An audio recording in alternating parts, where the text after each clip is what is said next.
Hello, welcome to PTC Aviation Academy, and this is Captain Lakshmi Mohan. So today we are going to talk about a topic called as stall. Okay, stall in simple terms is known as the loss of lift. When the wing cannot produce, it's a condition where the wing cannot produce any more lift, is called as stall. So today we won't dwell deep into stalls. Today we are going to explain certain basic terminologies that is associated with stall, and which I'll be referring to quite often in my next video about stall. So first of all, let's take our aerofoil. Now aerofoil is basically, let's say, okay, before we get into aerofoil, let's say this globe here is a sphere, right? So if you chop this sphere into two parts, you're going to get two hemispheres. So with this two hemisphere, you get a circle as a plane. So basically, if you cut a sphere into two halves, you get this plane as a circle. Similarly, a three-dimensional wing, if you cut into a cross section, that cross section is called as an aerofoil.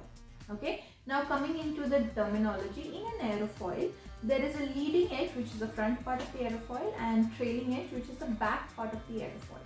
Now, a line, a straight line that is connecting the leading and trailing edge in an aerofoil is called as a chord line. Okay, as you can see, this chord line is not, it doesn't go through the aerofoil. It is just, if you see over here, it is cutting it a little bit over here. That is, it is coming outside of the aerofoil itself. But if you see the blue color line here, which is a camber line is also a line joining between the leading and trailing edge of the aerofoil. But the camber line, if you see, is distant from the upper and lower surface of the wing. So a camber line is a line joining leading and trailing edge, which is equidistant from upper and lower surface, and your chord line is just a straight line that is joining the leading edge and trailing edge of the aircraft. So wherever the distance between camber line and chord line is maximum, that is the maximum thickness, that is the position where you have the maximum thickness of an aerofoil. Okay, so this is basically your certain terminology associated with your aerofoil.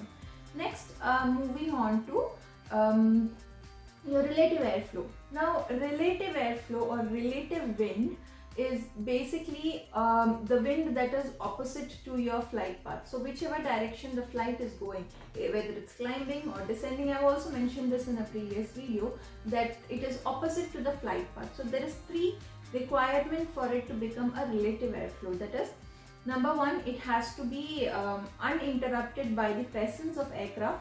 That is, it's a free flow of air which is uninterrupted by the aircraft. Then the second thing is that it has to have the same magnitude of the aircraft's true airspeed.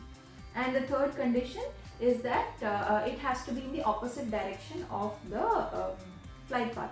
So out of these two conditions can be easily met, but the third one, that it's the free stream airflow which is not affected by the aircraft, is kind of impossible. So what we have is that we have an effective airflow. Because these three conditions, out of these three conditions, one cannot be met, you have something called as effective airflow. So these are the two airflows that is airflow terminology associated with stall. Now the third one is the force, pressure gradient force.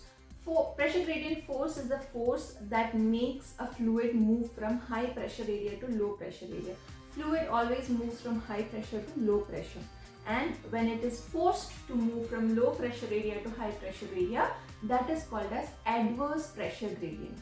Alright, so this is these are some of the forces that is associated with the airflow around the wing.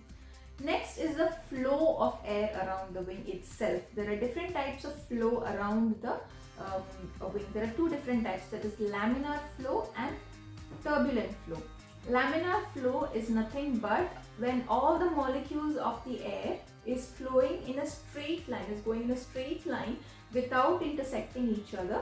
It is called as a laminar flow. But turbulent flow, on the other hand, is the flow that happens when there is any sort of, especially when there is adverse pressure gradient, which is forcing the air from low pressure to go to high pressure. What happens is that turbulent airflow is created. Turbulent airflow will be interjected. It is not going in a straight line, it is going in multiple directions and interrupting each other. each layer, I mean.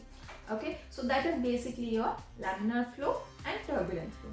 Now, certain points that is there over the surface of the aerofoil. Stagnation point. Stagnation point is that point where the air splits to go to the upper surface of the wing and the lower surface of the wing. The point where it for momentarily stands still and then splits apart is called as your stagnation point, and usually the pressure around stagnation point is a little higher compared to the ambient pressure. Okay, so in this picture you can see the low angle of attack stagnation point, and the stagnation point moves a little downwards in a higher angle of attack. This is an important point. Remember this for the next video. I'll explain to you why it is important that stagnation point is moving downwards. Next we have transition point. Transition point is that point where the airflow from laminar becomes turbulent. Okay, and then we have separation point where the turbulent airflow separates itself from the wing surface itself. That's called as your separation point.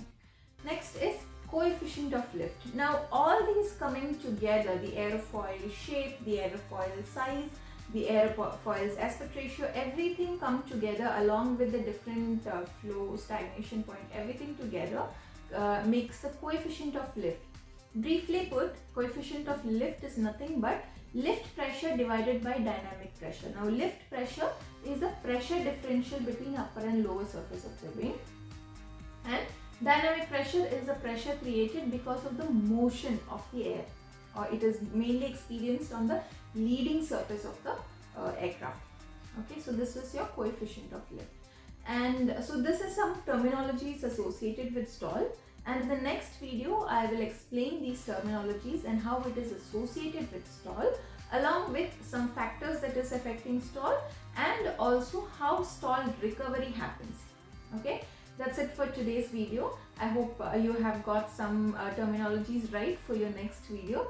Hope to see you soon in the next video explaining stall, and you all have a good day.